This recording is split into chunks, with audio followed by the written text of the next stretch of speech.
श्री स्वामी समर्थ जय जय स्वामी समर्थ. श्री स्वामी समर्थ जय जय स्वामी समर्थ.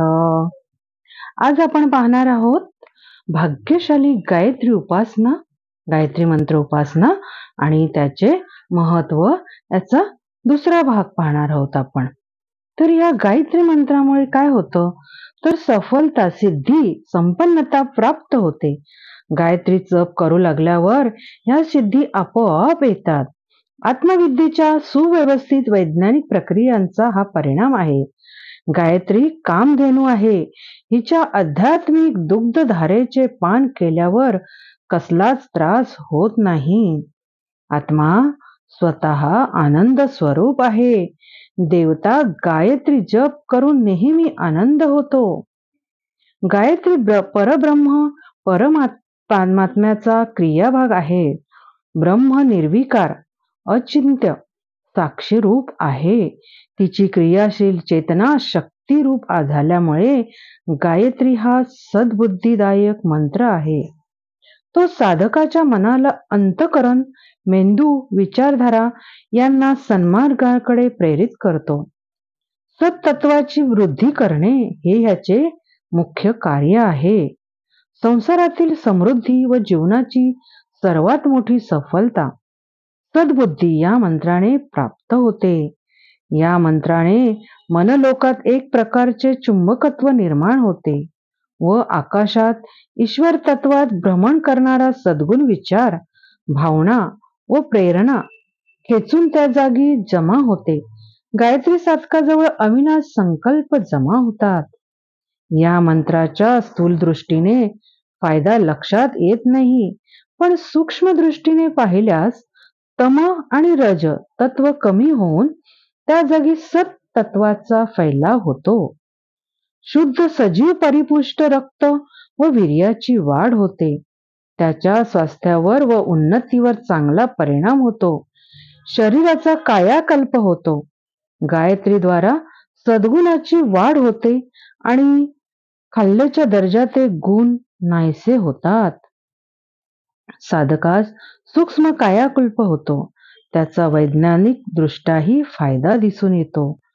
सद्गुणांची वाढ झाली की चेहऱ्यावर फार बदल होतो. सात्विक आहारावर रुची जडते व त्याने तृप्ती होतात. राजस तामस अन्न नको होते.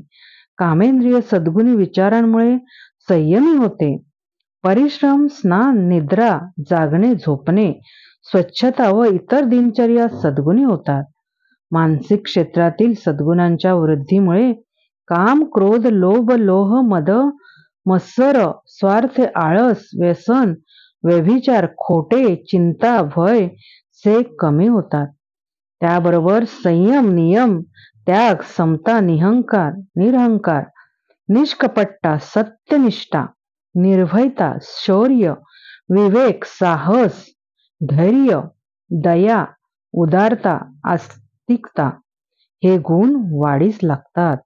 इंद्रिय संयम, संयत, दिनचर्या यामुळे शारीरिक रोगाचे निराकरण होते.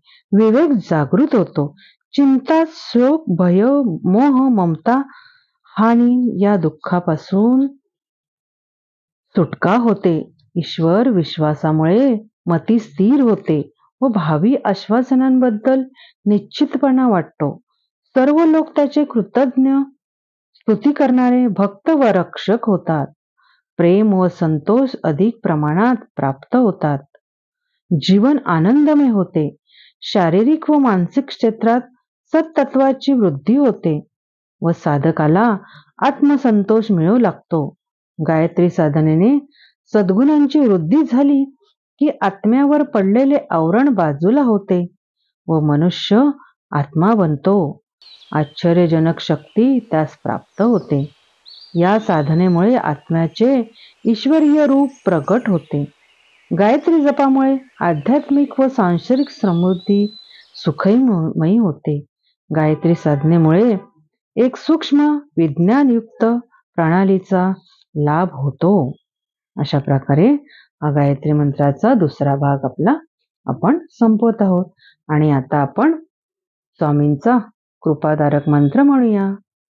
निशंक होई रे मना, निर्भय होई रे मना, प्रचंड समिबळ पाठीसी नित्य आहे रे मना. आतर्क्य उदूत हे स्मरणगामी, अशक्य ही शक्य करतील स्वामी, अशक्य ही शक्य करतील स्वामी. थँक्यू.